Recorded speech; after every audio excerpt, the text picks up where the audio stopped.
ప్రజలారా, రేపు పొద్దున ఆంధ్రజ్యోతి పత్రిక యాజమాన్యం ఈ బీసీ సమాజానికి క్షమాపణ చెప్పకపోతే ఎల్లుండి ఆంధ్రజ్యోతి దినపత్రికలు తగలబెట్టండి. రోడ్ల మీద ఆంధ్రజ్యోతి దినపత్రికలు తగలబెట్టండి.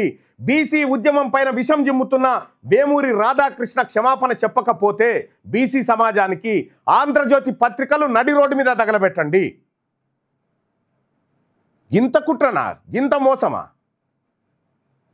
చూపిస్తావా? అన్నో పుంజాల శివశంకర్ రాసిన దాంట్లో ఏడుందో చూపిస్తావా? నువ్వు చెప్పింది ఏమని తన పుస్తకంలో ప్రస్తావించారు. సాహసించలేకపోయారని తన పుస్తకంలో ప్రస్తావించారు. ఆ పరిస్థితులను నీకు అనుకూలంగా మలుసుకొని ఈ దొంగ రాతలు రాస్తావా?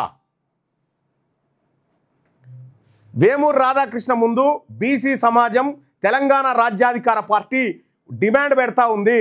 బేషరతుగా బీసీ సమాజానికి 24 గంటల్లో క్షమాపణ చెప్పు. లేదు అనంటే ఖచ్చితంగా నీ దొంగ రాతలను ఎట్టి పరిస్థితిలో తెలంగాణలో సాగనివ్వం. తెలంగాణ రాష్ట్ర ప్రజలు మరీ ముఖ్యంగా బీసీల ఆత్మగౌరవాన్ని దెబ్బతీయడం, మా ఎస్సీ ఎస్టీ మైనారిటీ సోదరుల ఆత్మగౌరవాన్ని దెబ్బతీసే విధంగా నీ రాతలున్నాయి. ఈ రాతలు వాపస్ తీసుకో. ఇది తప్పు. నువ్వు పేద జర్నలిస్టు అయితే కావచ్చు. ఎవరికి జర్నలిస్టువా? చంద్రబాబు నాయుడుకి జర్నలిస్టువి, మాకా జర్నలిస్టువి?